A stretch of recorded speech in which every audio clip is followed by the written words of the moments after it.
Hi, everyone. I'm your host, Dr. Terry Haddad, Vice President of Community Initiatives at Community Services for Children. Welcome to the Parent Project Podcast. This work stems from our vision for an engaged community where every child thrives and every family succeeds. CSC has been serving families for over 50 years, and we know that parenting can be hard. We're inviting local doctors, teachers, counselors, social workers, and other experts to provide perspectives to help parents maneuver the sometimes challenging role of parenting. I am so happy to welcome Nyanda Finley DeSantos. She's our Director of Family and Community Engagement here at Community Services for Children. She's been with us for quite some time. She's also the co-chair of the Pennsylvania Ready to Start Task Force, where she engaged underrepresented stakeholders across the state to assess the health, human services, and education needs of infants and toddlers in the Commonwealth. She's got a tremendous amount of experience. She holds a diversity, equity, and inclusion certificate from Cornell. She's got a master's in teaching English as a second language and a bachelor's in international studies and Spanish. It is my great pleasure to welcome Nyanda. Thanks for being here today. Thank you for having me. So, Nyanda, I've known you for a few years now, and one thing I know about you is you are super passionate about parents. So tell us about where that passion comes from and why, what you want to say about parents as advocates. Well, I would say, the passion comes from just realizing that in order to have an impact on children and to really fulfill the goals of our program, you need to engage families, and that happens through relationships. And through those relationships over the years, I've really realized how important it is to make sure that parents know their important role as their child's first and most important teacher, and also to make sure that they know how to advocate on behalf of themselves and their children.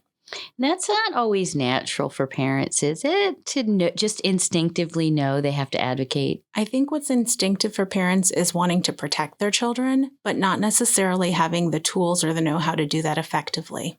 Right. And so what are those tools and rules? Well, I think one of the first things is to really know and understand the rules. It's important that parents take time to know what it is that a school program or childcare expects of them and what their child's rights are in those settings. And they can do that by researching. They can ask the school, or often just taking a look at a parent handbook that might come out that is really clear about what it is that the school is meant to provide for their children. So they need to know the rules at the school. And what other advice do you have for parents as advocates? Well, I would say invest in building relationships with the schools. Get to know the people who are making decisions about your child. Show up at the meetings. Attend parent-teacher conferences. Volunteer in your child's classroom. Contact your teachers. One of the first things I do every year in my own life is reach out to my child's teacher, introduce myself, and let them know how invested I am in my child. And then make sure that you're willing to share your point of view, whether it's as a parent for yourself or advocating on behalf of other parents. Let them know what you think might work better or different. Don't make assumptions that other people have done that for you or that somebody else is going to speak up at a meeting. It's got to be you.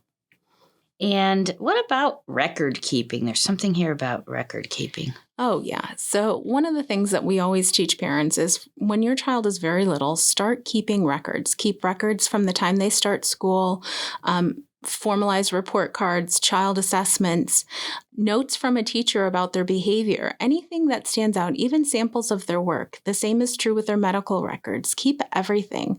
Don't assume that because it's in a database that you'll have easy access to it. That's not typically the case.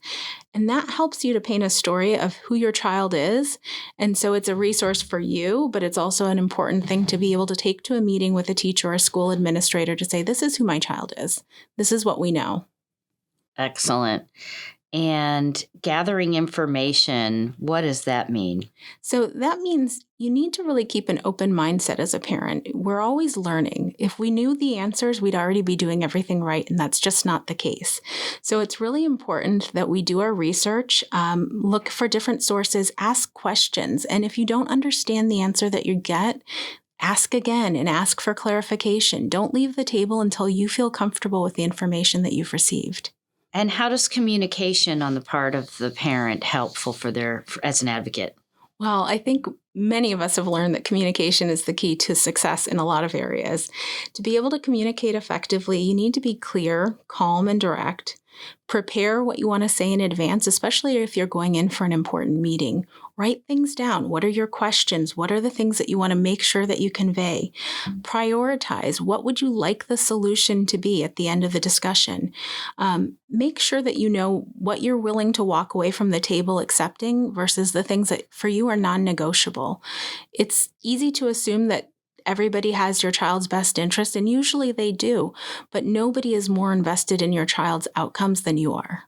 Tell us about that. Like, you've seen all kinds of parent meetings, and, just off the cuff, which ones have the best outcomes? I think the one where the parent goes in with a willingness to share their child's strengths and a desire to come up with a solution that works for all parties, and the ones where school administrators and teachers go in with the idea that they have some expertise to share, but the parent is the expert on their child and their family. And it's really the decision of the parent that matters most. So it's really important that we all go in willing to learn and listen. Excellent. What types of reasons would a parent have to advocate for a child? Oh, goodness. Well, a child with disabilities may need special accommodations in a classroom. That might be something that you're advocating for.